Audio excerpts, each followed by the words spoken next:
And good morning, evening, afternoon, wherever you are in the world. This is Harrison Smith with yet another episode of Cinema. So thank you for joining me.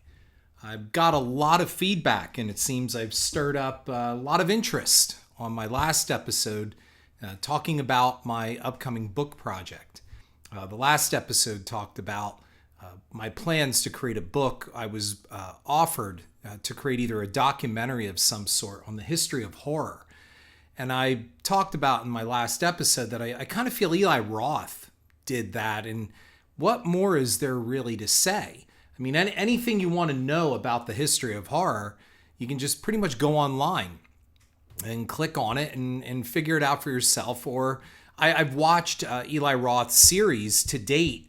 And I got to say, I think he's done a pretty definitive job, and he's bringing on some excellent cast, some faces from horror and names from horror that, how do you compete with that? What can you possibly do that already hasn't been done? And then a few people online, one in particular suggested, you should write a book. Now, of course, being in the visual industry, I'm like, geez, is anybody reading books anymore? But yes, they are.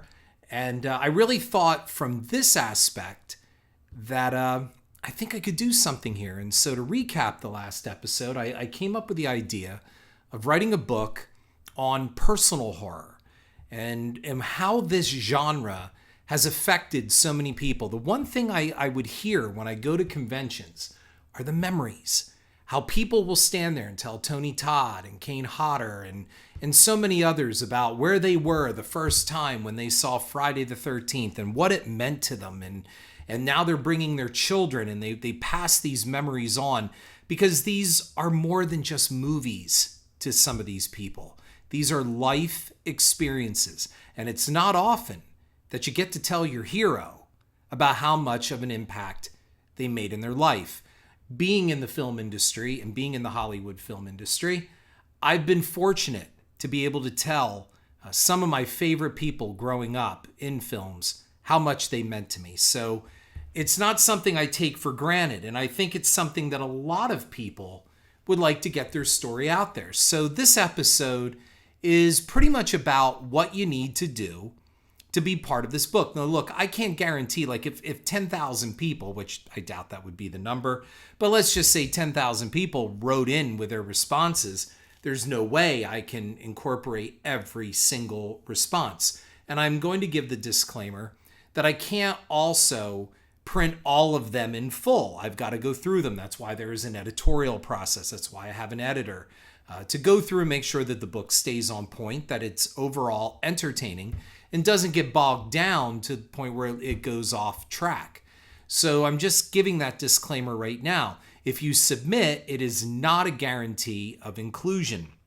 But what I am also not looking for, and this is the other disclaimer, is I'm not really looking for a review of the film. If we want to find reviews, just go online. Plenty of fucking review sites, and especially for horror. So we really aren't trying, or I'm not trying, to compile a list of personal reviews from people. Look, some of these movies that I have on my list, which you can find on Twitter, and I will be also putting in the show notes, a lot of these things, I mean, they're not great films. They really aren't. And we know that. But by God, some of us love them. We love them for the memories that they have, for what they gave us, for how they made us feel, or who we shared them with at the time. And that's what's really the crux of this book, ladies and gentlemen. And that's what I want to get across to people. Because some of these movies, the impact that they had on me, some of them were almost subliminal. And I didn't realize the impact they had on me until later. But I remember so much about them being fun. And I've talked about this many, many times on this podcast. And that is I feel one of the biggest problem with horror these days, when people ask me that question, what do I think is wrong with horror these days? My response is that a lot of it isn't just really all that fun anymore. I mean, they're not making movies like The Boogans or Chud or Blood Beach. I mean, we've got The Asylum, and I'm friends with the guys at The Asylum. I'm not smacking them down, but I'm saying it's a different thing. Because back in the day, we didn't have an asylum. Like, some people made these movies, that's the magic of them. that some people made these movies and really thought that they had something good, and then we watch them and we go, oh, no, that wasn't so good, but by God, it was a good time. And that's how I feel, for example, of 1979's Prophecy, the giant mutant bear movie with Talia Shire, who spends the entire movie pretty much crying through the whole motion picture. My God, I love that movie.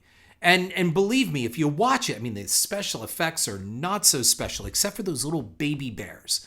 Those little cubs, man, they stood out. And I remember their introduction in the film made a lot of people in the theater go, ugh, like you could hear them. So that says something right there. But man, did I have fun watching that movie. It was a hot summer of 1979, and I've written about this for Dread Central. And man, I went to go see this thing like 2-3 times in the theater and had just as much of a good time. And not that I went there alone. I brought other people with me. I needed them to see this. And some people got it, and they were like, oh man, that thing was a blast. Or some people just went, I don't know why you like that movie. So that's the fun of writing this book, because man, there's some shit out there, and it's real shit, but it's good shit. It's so bad, it's good shit.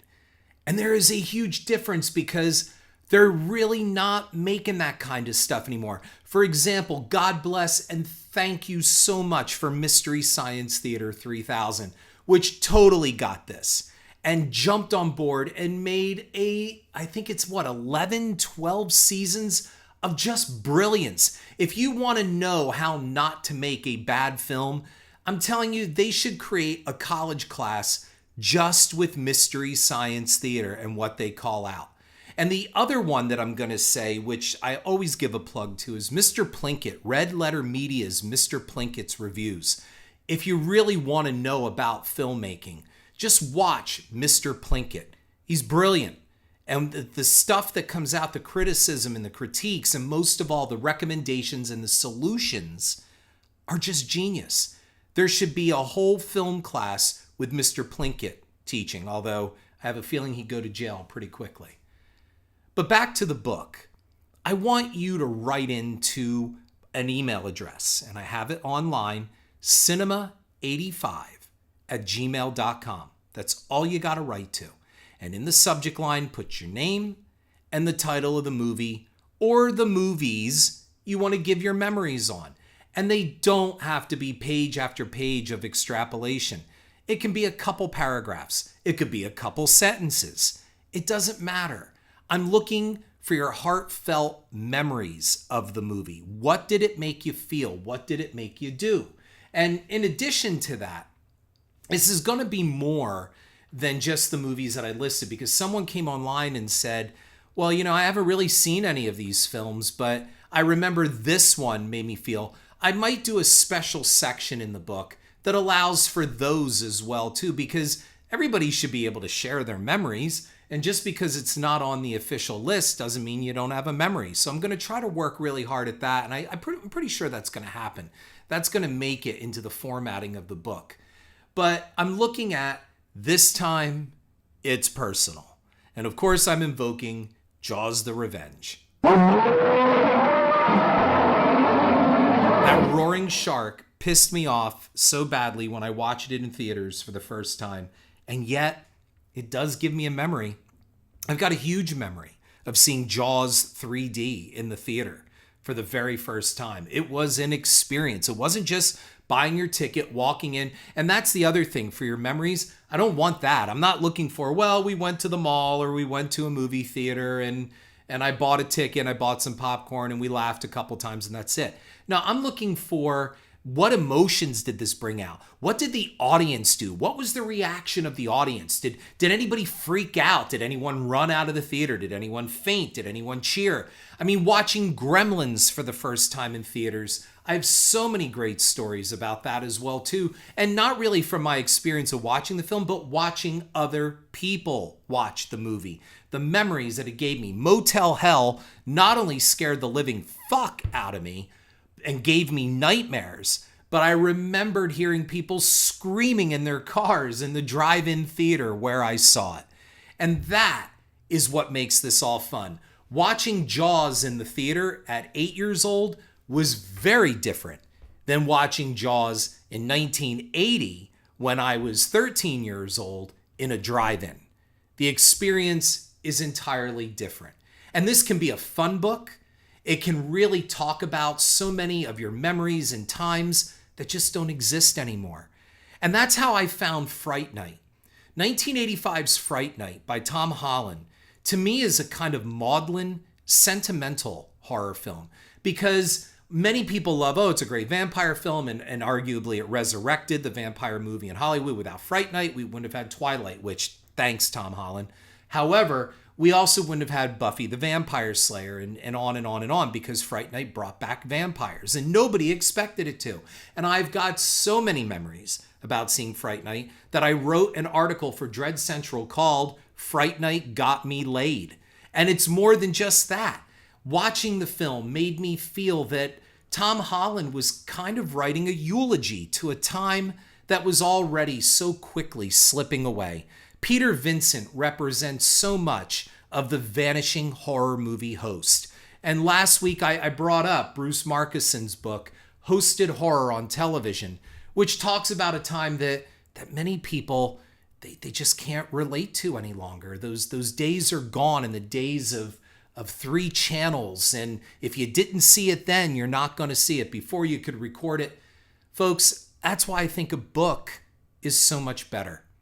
So it's really, really simple to participate in this book. I want it to be fun. I want it to be so rich with memories. And all you have to do is look at the list, because those are the movies that gave me the memories. And I want to know what people thought of those. However, I will be creating a special section for movies that maybe you saw, and I probably have seen, but they're not on my list, but maybe something you'd like to add. So we'll do a kind of addendum or an appendix to that. But all you have to do is write a few memories down. Again, it doesn't have to be a book, and it doesn't have to be a page. And send it to cinema85@gmail.com. I will have that address in the show notes. And that's all you got to do. That's really it. Just simply send your memories to me, and then we'll get that all set to go. And I can't guarantee when this is going to be published. It's going to take me some time to write it, but it is going forward, and I wouldn't be wasting time on a cinema podcast to do it. But I think it's a great way for me to continue interacting with my fan base and my timeline, and most of all, genuine bona fide horror lovers that also want to share their memories and why they love this genre so much. So please, get ready. Take a look online on my Twitter timeline. I'll be posting my list all over the place, and I will have it probably pinned to my Twitter profile. And all you have to do is just revisit this podcast for the requirements. It'll all be in the show notes. So this is Harrison Smith with a quick addendum episode on my book coming up. This time, it's personal. And hopefully, we'll be hearing from you.